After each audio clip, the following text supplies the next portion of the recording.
Bonsoir à tous, ravi de vous retrouver pour ce journal à la une de l'actualité. La justice encore paralysée. Le Sud-Just a décrété une grève de 48 heures à compter de ce jeudi pour dénoncer le manque de considération des autorités. Les citoyens disent en avoir marre des désagréments causés par ces mouvements d'humeur. L'électrification, c'est la doléance des populations de Doudoul et de Tialapoul dans la commune de Toubatoul. Elle fustige les promesses non tenues du pouvoir et promettent de mener le combat jusqu'au bout. Et puis arrêté vendredi dernier, Barthélémy Diaz sera jugé demain. Ses partisans dénoncent une diversion pour faire oublier le cas Khalifa Sall. Ils annoncent une grande mobilisation de soutien au palais de justice. Voilà pour les principaux titres.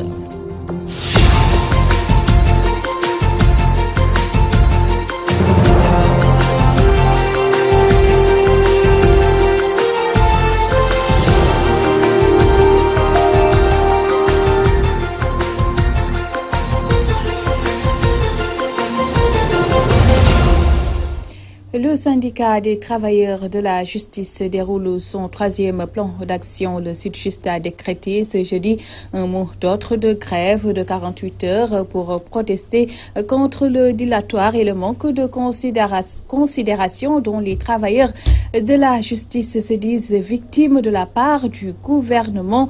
Les citoyens, eux, déplorent ce mouvement d'humeur qui a fini de paralyser le système judiciaire. Le constat de Mamou Gassama. Les travailleurs de la justice à mouvement d'humeur ce jeudi et vendredi. Les travailleurs de la justice regroupés au sein du Sud-Just avaient marqué leur préférence pour le dialogue et la concertation. Et dans le cadre des réformes qui sont entreprises pour la modernisation de la justice du Sénégal, dans le cadre donc de la mise en œuvre du plan accès à la justice, le syndicat des travailleurs de la justice avait donc fait un certain nombre de propositions, donc des projets de réforme qui visaient donc à permettre aux travailleurs de la justice d'avoir un plan de carrière et de pouvoir rester donc et d'évoluer dans le système. Malheureusement, l'État n'a pas semblé entendre cet appel. Rencontrés à la cour d'appel de Dakar, service annexe et délivrance, les Sénégalais déplorent la situation. Il y a beaucoup de conséquences parce que j'ai déposé les papiers ici pour déposer des concours. La grève du Sud-Just a eu des répercussions néfastes sur nous. Moi, j'étais venu pour déposer un casier judiciaire, mais à ma grande surprise, j'ai vu qu'ils n'ont pas travaillé aujourd'hui. Tu ne peux pas payer ton transport, venir jusqu'ici et ne trouver personne pour les services. Et ceci aux grandes dames des usagers, parce que nous, on ne sait pas ce que trame cette grève. Je crois que les autorités doivent revoir cette situation et qu'ils entament une discussion pour essayer de résoudre le problème. Qu'on trouve une solution à l'amiable, ça c'est néfaste pour un pays parce qu'ils sont appelés à travailler et s'ils ne travaillent pas et que l'État fait la sourde oreille, ce n'est que nous les populations qui allons payer les pots cassés. Par ailleurs, les travailleurs de la justice qui disent s'excuser auprès des citoyens comptent tout de même poursuivre leur combat jusqu'à satisfaction totale. Il y a des pourparlers qui sont entrepris, mais malheureusement nous sommes très prudents. Nous voulons être très prudents et ce qui est constant, c'est que le syndicat a décidé de mener la lutte jusqu'à son terme pour que définitivement les problèmes auxquels nous sommes confrontés soient réglés définitivement. La justice sénégalaise est paralysée pour 48 heures et les travailleurs de ce secteur invitent le chef de l'État à résoudre leurs revendications dans les plus brefs délais. Autre mouvement d'humeur, celui des cheminots de Dakar, Bamako, ferroviaires qui ont décrété 48 heures de grève. Ils réclament le paiement de leurs salaires et des machines pour la reprise des activités. Ils accusent le président Macky Sall de sacrifier les chemins de fer sénégalais sur l'autel de son train express régional. Le secrétaire général de Satraï, Mam Demba Diakhaté, explique au micro de Ibrahima Ndiaye à Thiès. C'est que le président de la République, M. Macky Sall, veut enterrer le chemin de fer. Et nous ne l'accepterons pas. Vraiment, on ne peut pas comprendre. Après presque 2 ans de transition, aujourd'hui le Sénégal n'a aucune machine. Aucune machine. Ça, c'est un danger sécuritaire même pour le pays. Aujourd'hui, on parle de salaire. Oui, le salaire. On en a besoin pour manger. On en a besoin pour vivre. On en a besoin pour se soigner. La première faute de l'État, mais lors de la période de transition, ils avaient dit qu'il allait prendre en charge les salaires.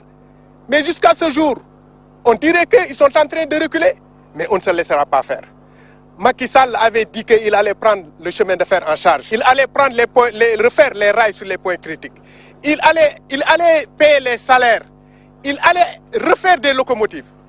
Mais si aujourd'hui on a eu un farce théâtral de notre ministre qui était venu pour au moins inaugurer un chantier en grande pompe. Mais aujourd'hui, c'est une déception. On l'avait dit et on le redit et on va le redire. Nous n'accepterons pas la politique politicienne.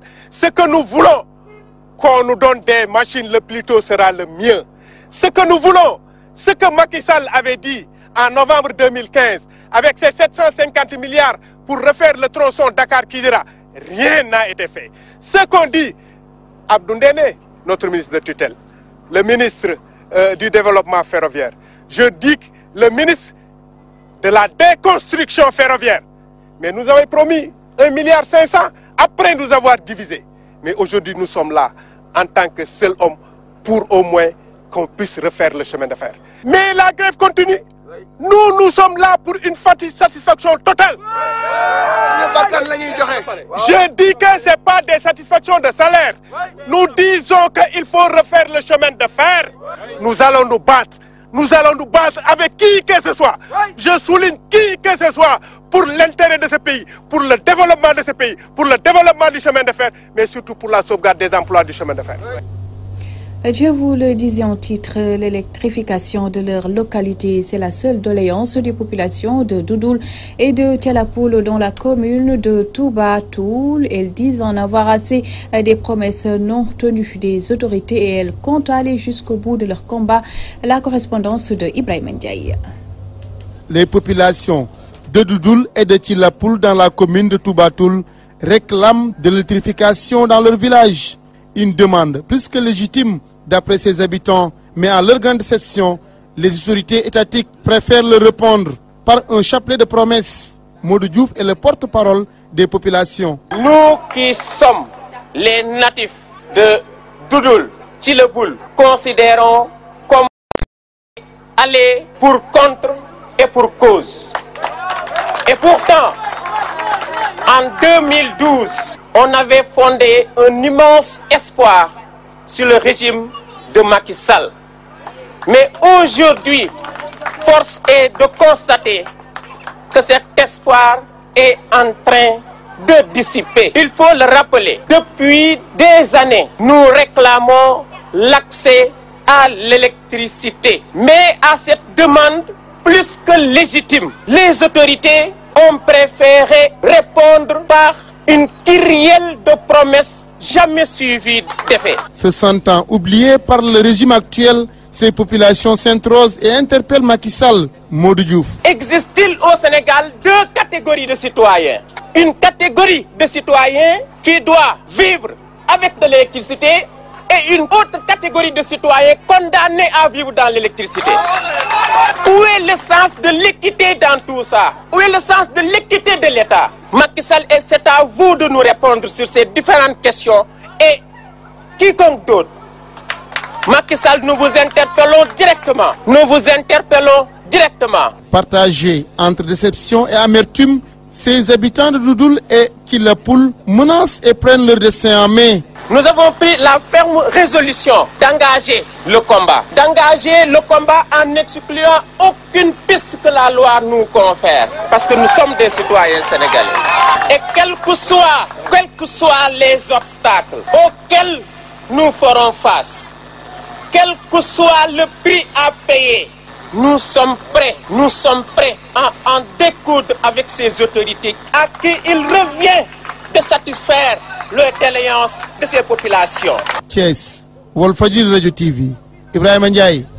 Dans l'actualité également, arrestation du maire de Mermoz Sacré-Cœur. Ses proches parlent de diversion pour faire oublier le cas Khalifa Sall face à la presse. Il dénonce les manœuvres du pouvoir de Macky Sall et appelle à la mobilisation pour soutenir Barthélémy Diaz dont le procès est prévu ce vendredi, suivant ce compte rendu de Abdou Khoudous Diallo.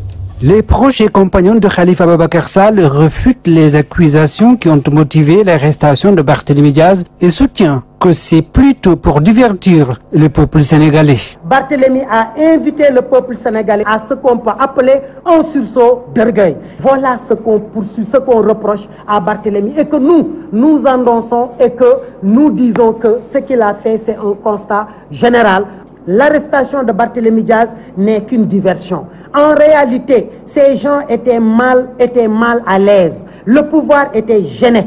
Et il leur fallait ouvrir un autre sujet de débat et d'actualité pour que les Sénégalais oublient les 5 ans qui ont été infligés à Khalifa Sall. Le jugement du maire de Mermoz Sacré-Cœur prévu ce vendredi, ses camarades sonnent la mobilisation. Qu'aucun Sénégalais ne puisse dire que ça ne me concerne pas.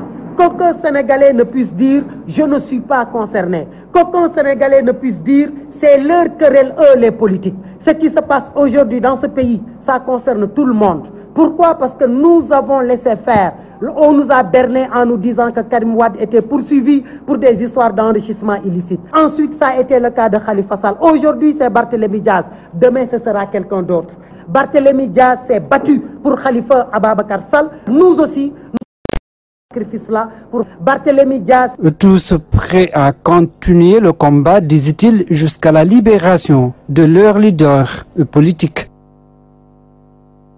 Khoudous Diallo, le président Macky Sall a intérêt à venir en aide aux populations démunies des quartiers périphériques de Touba s'il veut gagner en 2019.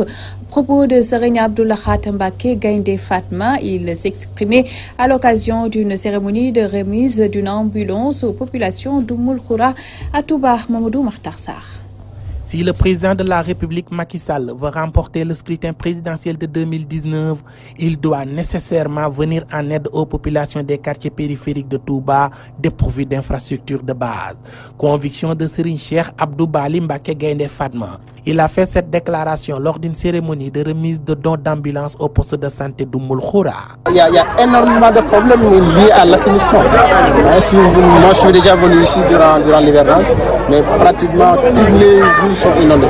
Et je pense également qu'il y a quelque chose à faire à ce niveau. Et l'édification de routes également va avec l'assainissement. Et je pense que, en tout cas, il faudrait quand même que l'on commence à réfléchir, en tout cas pour résoudre ce problème-là. Et je sais que si le chef d'État veut gagner la ville de Touba, cela passe par l'édification d'infrastructures dans cette quartier. Parce que l'électorat se trouve ici. Moi je le lui ai dit, et également je l'ai dit à maintes reprises durant la campagne, et gagner Touba passe par la satisfaction des doléances des populations qui sont dans les quartiers périphériques. Il n'y a pas une autre voie. Cheikh Abdou Bali Mbacké, qui a remis une ambulance au poste de santé d'Oumoul Khoura, soutient que son objectif, c'est d'accompagner le khalife général des Mourides Serigne Mountakha Bassirou Mbacké dans sa mission. C'est un devoir. Donc nous devons nous investir corps et âme pour le développement de la ville. Et donc c'est pour en tout cas mettre une pierre à cet édifice que nous avons pensé que offrir cette ambulance aux populations de Oumoul Khoura permettra de soulager quand même un certain nombre de maux que vivent ces populations-là. Et ça, nous le faisons pour la Khalife général des Mourides, nous le faisons pour toute la famille de Cheikh Ahmadou Bamba. Un geste salué par le médecin-chef de district. Nous avons toujours eu tous les problèmes du monde pour évacuer les malades vers d'autres structures sanitaires, surtout pendant la nuit. Cette ambulance vient à son heure. Vous avez tous vu ce qui se passe actuellement à Moussobé. Depuis qu'ils ont reçu leur ambulance des mains de Serigne Cheikh Abdou Bali Mbacké Gaïndé Fatma, le taux de mortalité a reculé dans la zone. Concluant ses propos, Cheikh Abdou Bali Mbacké Gaïndé Fatma déclare qu'il compte élargir ce geste dans d'autres quartiers périphériques de Touba. Touba Mbacké, Mamadou Makhtar Sarr pour la radio-télévision Walfadjri. Une meilleure organisation des élections à Touba, c'est l'appel lancé par le religieux Serigne Bara Ndiaye au ministre de l'Intérieur. Il s'exprimait en marge de la 8e édition du Ganalé Sokhna May à Dakar. Pour lui, c'est la seule manière d'éviter des troubles dans la cité religieuse, comme lors des législatives. Compte rendu Mamadou Djei.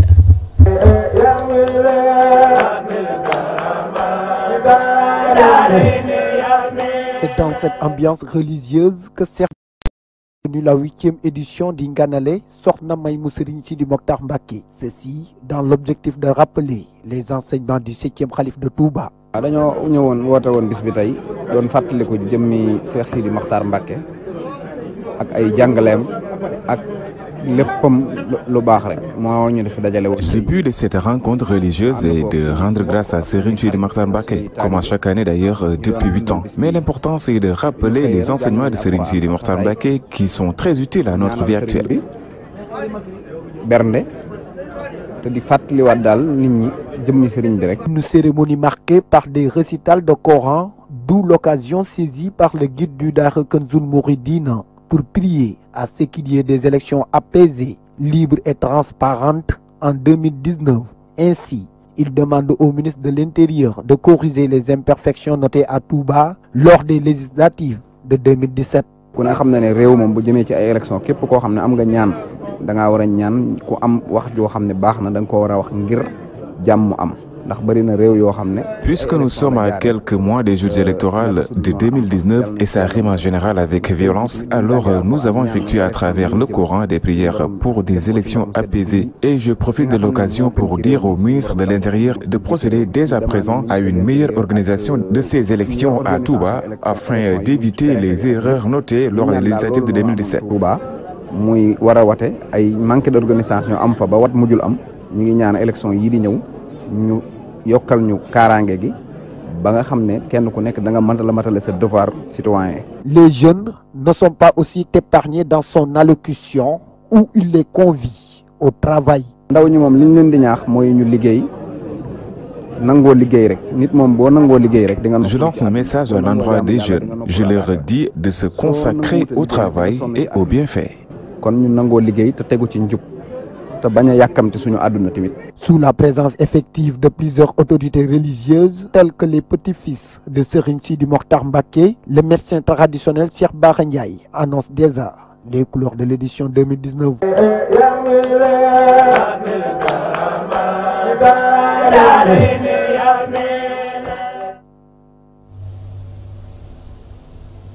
Direction Louga où l'école 1 de Sakal va désormais porter le nom de El Hadj Assane Kébé.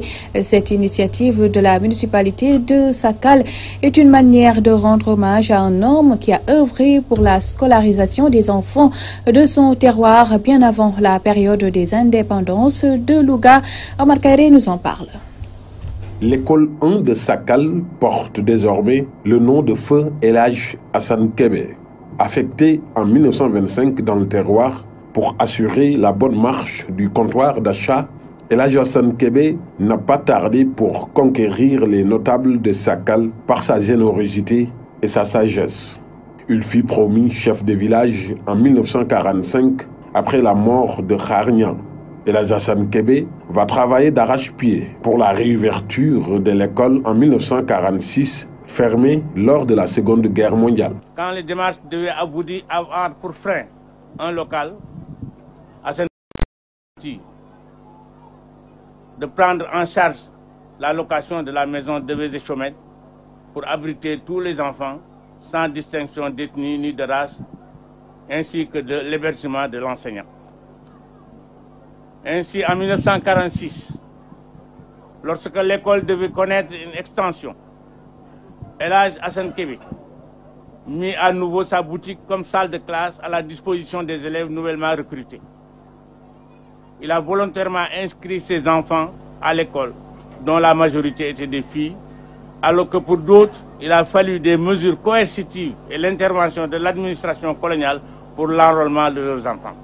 La scolarisation des filles, l'autre cheval de bataille d'El Hadj Assane Kébé dans cette période d'avant-indépendance. En bon visionnaire, El Hadj Assane Kébé avait déjà anticipé sur la scolarisation des filles. Aujourd'hui, dans tous les ordres d'enseignement de la collectivité locale, les filles sont plus nombreuses et parfois plus déterminées dans les études. De par leur promotion d'enseignantes, ces filles furent les premières cadres intellectuels du terroir et ont également joué un rôle de première heure dans l'émancipation des femmes en milieu rural. Ainsi, la pérennisation de l'école El Hadj Assane Kébé d'octobre 1946 à nos jours a permis de former des cadres dans tous les domaines. Le maire de Sakal, Cheikh Birahim Diagne, qui fait partie des 25 premiers élèves de cet établissement, s'engage à appuyer davantage l'école pour qu'elle soit citée en exemple. Nous prenons ici l'engagement de ne négliger aucun effort pour qu'il en soit ainsi. Nous proposons comme support la création d'une association dénommée Association des anciens élèves de l'école El Hadj Assane Kébé de Sakal. Et nous proposons que Gallo Samb prenne des initiatives dans ce domaine pour qu'on mette en œuvre le plus rapidement possible cette association. La famille d'El Hadj Assane Kébé et les anciens élèves de cette école ont répondu présents à cette journée de parrainage organisée par la municipalité sous la houlette du maire. Une journée qui s'est également tenue en présence du sous-préfet et des populations. Oumar Kairé Louga, Walfadjri. La ville de Pékin vient de remettre à 43 délégués de quartier leur décision de remplacement, les officialisant dans leurs tâches. Ces auxiliaires de l'État ont magnifié l'acte posé par le maire de Pékin, mais ils continuent de réclamer l'octroi de décision à tous les délégués. Théodore Semedo pour plus de détails. Pékin, 43 délégués de quartier reçoivent leur décision de remplacement grâce à la municipalité. C'était le bureau entrant de cette fédération départementale des délégués de quartier du département de Pékin. Féliciter le nouveau président départemental, M. Matar Niang, et l'ensemble des membres du bureau, constitué de 20 membres. Féliciter aussi les récipiendaires des nouvelles décisions de délégués de quartier qui sont des remplaçants de délégués de quartier décédés. Nous en avons distribué aujourd'hui 43 décisions, nouvelles décisions de remplacement. Une œuvre bien appréciée par le qui plaide tout de même pour la matérialisation des promesses faites par le chef de l'État pour l'octroi de décisions à tous leurs camarades. Nous ngi sant Yàlla ci lii xew tey. Bu bees bi mooy délégué yi nga xam ne amuñu décision te nekk délégué seen morom di fayeeku te fayeekuñu ñu ñaan président la mu ñu waxoon 700 yi mu ñu waxoon bu ko andee rek ñëpp di mën a fayeeku. Ce plaidoyer semble bien être entendu par le maire de Pékin, Abdoulaye Timbo, qui soutient que l'État est à pied d'œuvre pour décanter la situation. Et nous souhaitons que sur cela, que le département de Pékin aussi puisse accéder à cette volonté du président de la République de porter le nombre de délégués de quartier à 700 délégués de quartier. Nous savons que le ministère et l'ensemble de l'administration centrale sont en train de travailler dans ce sens-là. Nous attendons tout simplement que cela se termine et une fois que cela fait, Inch'Allah Rabbi, l'ensemble de ces 700 nouveaux délégués de quartier seront propriétaires et récipiendaires de décisions de délégués de quartier. Nous attendons juste que le ministère termine et Inch'Allah on s'attellera aussi à la mise en œuvre. Théodore Semedo, Pékin, Walfadjri. La 3e édition des journées culturelles, sportives et économiques de Baline a vécu une activité initiée dans cette localité du département de Ziguinchor pour échanger autour des voies et moyens d'un développement harmonieux, nous apprend Amadi Khalilou Djemé. Baline, localité située dans la commune de Djignaki, a été le lieu de convergence de ces ressortissants éparpillés dans le pays. Le prétexte était la tenue des journées culturelles et économiques du village. Le village traverse d'énormes difficultés et cette rencontre annuelle a été une nouvelle fois le cadre pour inviter les pouvoirs publics à accorder une attention particulière à cette localité du département de Bignona qui croupit dans un enclavement sans précédent malgré la présence de l'État qui commence à se faire sentir. Awatamba, présidente des EPF de la localité. De maternité dans notre localité. On se déplace à 2 km d'ici de Badiana pour les accouchements et c'est un peu difficile pour les femmes d'ici. Des fois, il y a des femmes qui accouchent en cours de route. La route n'est pas bonne, on n'a pas de route. Il y a les arbres, il y a les Jakarta et les enfants aussi qui vont à l'école. Il y a dernièrement une femme qui est accouchée en plein roue. Oui, le message que je lance aux autorités, c'est qu'on nous aide à avoir une maternité qui nous construise la route Beline-Badiana. Problème d'eau parce qu'on a un problème d'infrastructure comme les salles de classe qui manquent. Il y a la clôture de l'école. Les Jakarta font leur route. Il n'y a pas de sécurité pour nos enfants. Qui va nous clôturer l'école? nous, on va faire de notre mieux. Mais si on peut avoir quelqu'un qui vienne nous appuyer, ce serait mieux également. Des doléances qui ont trouvé une oreille attentive de l'autorité municipale représentée par son deuxième adjoint Ibrahima Diatta. Des doléances que nous-mêmes au niveau de la commune, nous sommes prêts à réaliser au niveau de Beline. Alors, concernant le désenclavement, le programme du PUDC est déjà prévu au niveau de la commune et on a programmé la route de Beline. En matière de l'eau, déjà Beline a bénéficié de l'eau par le canal du forage et le château d'eau de Djingaki. Même si toutes ces difficultés n'ont rien entamé des efforts et l'engagement des filles et fils de Baline, ils attendent tout de même de l'État et de ses services déconcentrés, mais aussi des partenaires au développement, des infrastructures et de moyens afin d'accélérer la cadence du développement de leur localité. Amadi Khalilou Ziguinchor pour la radio-télévision Walfadjri. Merci à vous de l'avoir suivi. Dans un court instant, la 4e et dernière partie de l'édition du soir avec Moustapha Diop. Très bonne soirée à tous.